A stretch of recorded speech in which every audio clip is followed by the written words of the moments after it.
সাধারণ সম্পাদক আবুল বাশার বাদশা হত্যাকাণ্ডের রেজান নামীয় এবং প্রধান অভিযুক্ত পারভেজকে কিশোরগঞ্জ জেলা থেকে আমরা গ্রেপ্তার করেছি।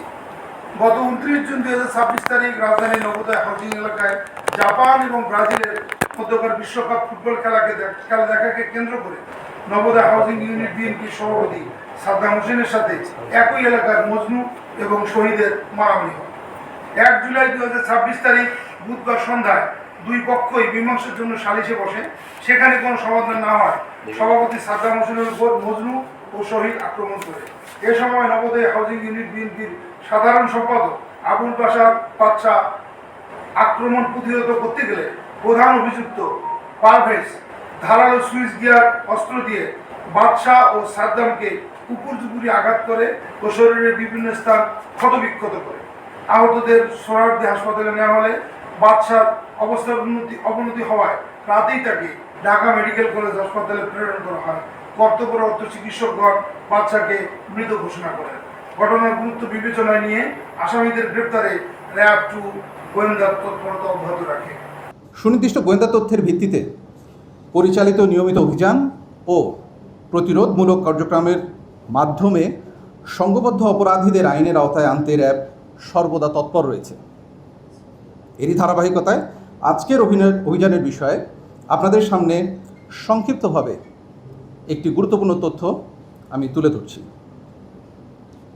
আপনারা ইতিমধ্যে অবগত আছেন যে গত বছরের শেষ ভাগ থেকে বিভিন্ন ফেসবুক আইডি গ্রুপ পেজ এবং টেলিগ্রাম চ্যানেল হতে বিভিন্ন অসাধু ব্যক্তি কর্তৃক উদ্দেশ্যপ্রণোদিতভাবে সরকারের গুরুত্বপূর্ণ ও উচ্চপদস্থ ব্যক্তিবর্গের বিষয়ে অশালীন, মানহানিকর ও কুরুচিপূর্ণ পোস্ট সামাজিক যোগাযোগ মাধ্যমে ছড়িয়ে পড়ে। এতে ভিকটিমগণের সামাজিক মর্যাদা চরমভাবে ক্ষুণ্ণ হয়। এরই প্রেক্ষিতে সংশ্লিষ্ট থানায় বিভিন্ন মামলা রুজু হয়। তদন্তকারী কর্মকর্তার অধিযাচন পত্রের আলোকে র্যাব উক্ত ঘটনার সাথে জড়িত ব্যক্তিদের আইনের আওতায় আনতে গোয়েন্দা নজরদারি বৃদ্ধি করে।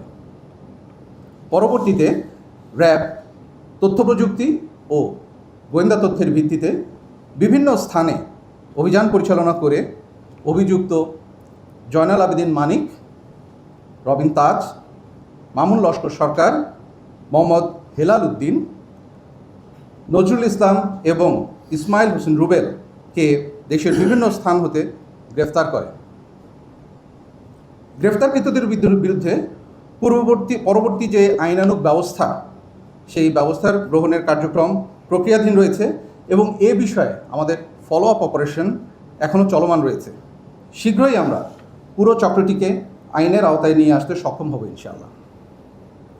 প্রিয় সাংবাদিক ভাইয়েরা, আমি আপনাদের মাধ্যমে সকলের দৃষ্টি আকর্ষণ করে বলতে চাই, যে কোনো ধরনের সংবেদনশীল ও স্পর্শকাতর তথ্য সোশ্যাল মিডিয়া অথবা অনলাইন প্ল্যাটফর্মে শেয়ার করার আগে আমরা যেন যাচাই বাছাই করে নিই এবং তথ্য অপপ্রচারের মতো ঘৃণ্য অপরাধ থেকে নিজেদেরকে বিরত রাখতে চেষ্টা করি। Happiness,